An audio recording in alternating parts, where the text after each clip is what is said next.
सांगमाने जय जगन्नाथ। आज गोटे चटनी रेसिपी आनी बहुत ही मजादार चटनी। सांगमाने जदि वीडियो आपन को भल लगे गोटे लाइक गोटे कमेंट निश्चिंत करेंगे। आपण को लाइक कमेंट कले मते भल लगे आहरी बढ़िया एमती रेसिपी आपण मन पे नेकी आसीबी। मु ए अंगूर आंबर गोटे बहुत ही भल बाबा चटनी जोटा कि ए चटनी जदि आप बनाऊँच आपण रुटी सांगे आपन को आउ किछि परिवा तरकारी आवश्यक पड़ोनी। ए चटनी लगे कि आप खाई नेबे बहुत ही भल लगे। भात सांगे भी बहुत ही बढ़िया से आप खाई पारे। आउ छोट पिला कि भी दे पारे छोट पिला को खाया को।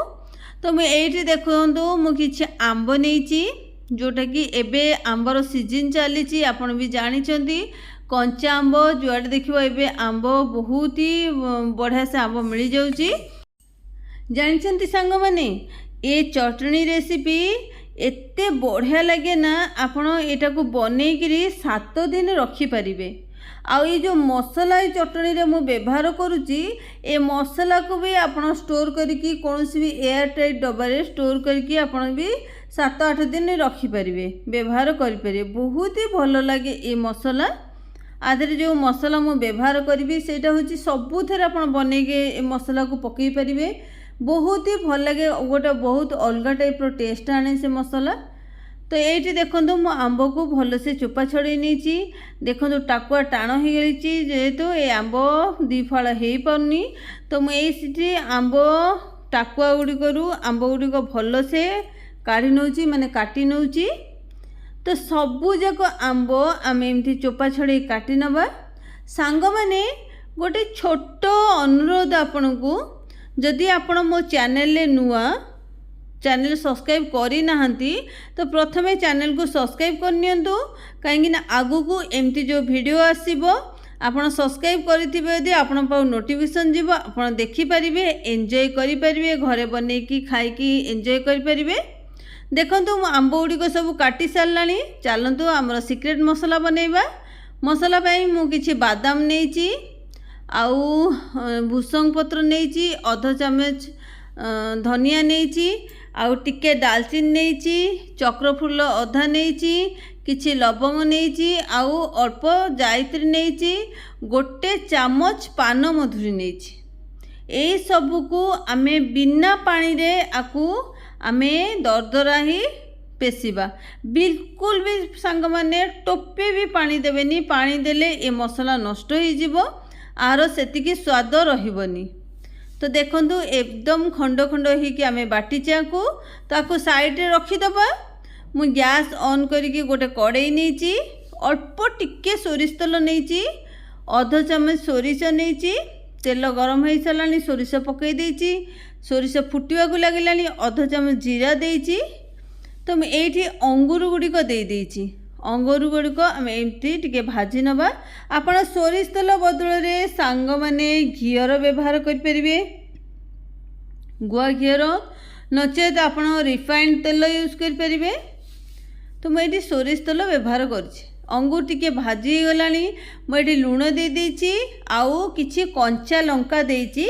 जदि आपण राग खाइबा पसंद करती नहीं कि आपण हिसाब से आप राग कम बेसी करें। लुण जेतिकी आपणकर चटनी से हिसाब से आप लुण देदेवे। ये देखो मु 2.5 चामच आमर सिक्रेट मसला को देची। जेहेतु ये टिके कम क्वांटिटी अच्छी मु 2.5 चामच देची। आपणकर क्वांटिटी जदि अधिका रुए आंब अंगूर क्वांटिटी आप बेसी मसला दे पारिबे। तो ये मसला किछि खराब स्वाद आनिबनी बहुत ही भल स्वाद आनिबो। तो ये देखो जदि मसला कम बेसी हो जाए तो किछि असुविधा नहीं। तो ये आम हल्का ताकू टिके फ्राए माने भाजीबा मसला सांगे मसलार फ्लेवर भी पलि आसो। तो ये आंब पकई देची।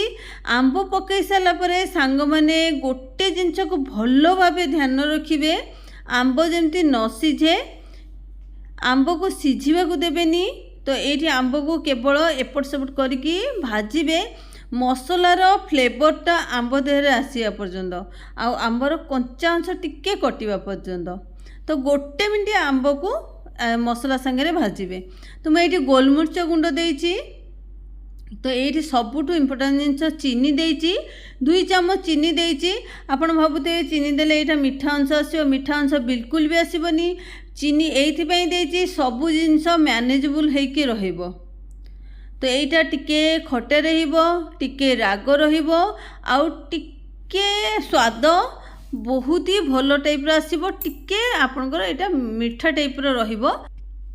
सबूर भल सबू मिश्रण रे बहुत ही बढ़िया स्वादटा आसो, ना बेसी खटा लगिबो, ना मीठा लगिबो, ना बेसी राग लगिबो। तो ये देखो आमर ये ठंडा हो गलानी। तो एबे आमे कौन करवा पेशिबा।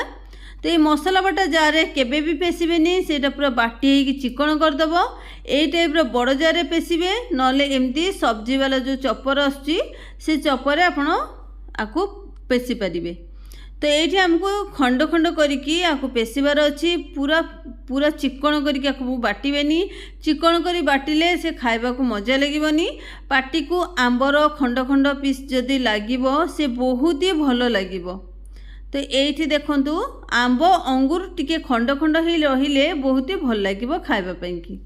तो मुझे ये सब्जी जो चपर मुझे सब जाक दे देछि। तो ये आम आपको टिके बाटी नबा, अल्प खंड खंड करिकी बाटिबा। आ मुझे आपको देखे दूची। तो ये मु छोट सब्जी चपर नहीं, आप चाहिए बड़ वाला भी नहीं पारे। तो ये आपको भल से एमती एमती अध अध खंड करिकी आपको पेशिबा। तो ये सांग माने देखंतु बहुत ही भल भावे ये खंड खंड होइकी अच्छी। आर एते बढ़िया बास्ना आसुची ना, एबे ठारू एमिति बास्ना आसुची। ये जेते रहिबो, जेते दिन रहिबो भी सांग माने आर बहुत ही बास्ना बढ़िबो, टिके भी कम हबनी। तो ये देखंतु ये आमर चटनी बढ़िया से रेडी हो जाइए। टिके बड़ बड़ पीसेस अच्छी। तो मु आउ टिके याकू पेशि नउची। तो ये देखंतु केते बढ़िया खंड खंड होइकी अच्छी। आपण पाटी की लगे, आपड़ जिते आपको खाइबे पाटी आंबर टिके टिके पीसेस लगे बहुत ही भल लगे। सांग मैंने गोटे थर निश्चिंत या चेष्टा करूँ बनवाई कि आईटा मु ग्यारंटीर सहित कहूँ सांग मैंने जेबे भी आप थरे भी बनइबे ना सांग मैंने, तो सबु बड़े बनई खायापी कि आप चाहिए ये एते बढ़िया लगे। तो सांग मैंने आज एतिकी रहुची, पुणी देखा नुआ एक रेसिपी सहित।